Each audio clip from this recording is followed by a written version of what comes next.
Assalamualaikum warahmatullahi wabarakatuh. Perkenalkan, saya Rosmana Fitri dengan NIM 2510810. Saya akan memenuhi tugas mata kuliah konsep dasar bahasa Indonesia SD dengan dosen pengampu Ibu Julia Fitri, MPD, dengan menceritakan kisah Panglima Raja Lelu IV yang berasal dari Tanah Kulut, Kabupaten Aceh Selatan.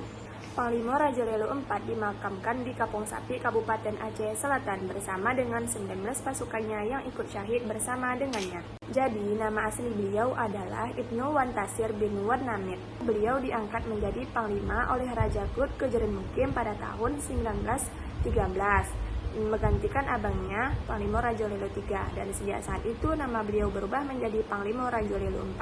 Semenjak diberlakukan kerja rodi oleh Belanda, derita rakyat semakin menjadi-jadi. Saat pembukaan jalan dari desa Payadapur menuju ke desa Lawisawah dan kota Fajar menuju ke Mengkamar, hingga kebencian warga Klut terhadap rakyat Belanda semakin menjadi-jadi. Dengan begitu terjadi pembacokan letnan Belanda oleh pejuang dari Klut.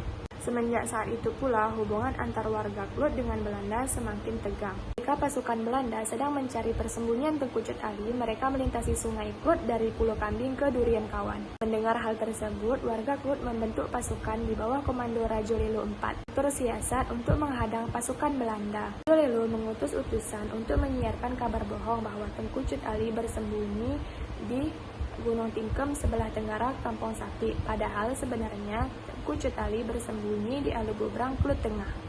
Setelah itu, Raja Lelu memberi perintah untuk mengintai sepanjang jalan yang dilalui oleh Belanda. Dari sinilah meletuslah Perang Kelulum di Kampung Sapi pada tanggal 13 April 1926 atau bertepatan pada 20 Ramadan 1346 Hijriah. Perang Kelulum dimulai setelah sholat subuh dan berakhir pada jam 10 pagi. Pasukan Raja Lelu berjumlah 24, sedangkan pasukan Belanda berjumlah 23 yang dipimpin oleh Kapten J. Paris. Senjataan pasukan Klut bersenjatakan pedang dan kelewang, sedangkan pasukan Belanda bersenjatakan senapan. Nah, konon katanya Kapten J. Paris ini memiliki ilmu kebal sehingga tidak mempan dibacok dan ditembak. Panglima Raja Lelu IV akhirnya mencari cara agar sang kapten bisa ditaklukkan. Ia berhasil mengendalikan tubuh Kapten J. Paris. Ia mencabut kemaluan Kapten J. Paris sehingga terjadi pendarahan hebat dan akhirnya mati.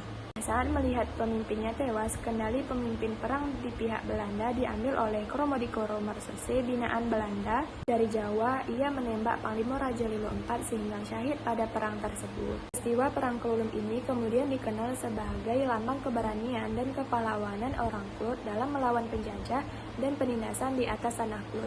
Teman-teman, disebut Perang Kelulum karena terjadi di Padang Kelulum, Kampung Sapi. Raja Lelu IV ini bersama pasukannya yang ikut syahid dimakamkan di komplek Kampung Sapi, Klut Timur, Kabupaten Aceh Selatan. Sementara 4 pasukan yang selamat ditahan dan dibawa ke Batavia. Sekian video dari saya, terima kasih. Assalamualaikum warahmatullahi wabarakatuh.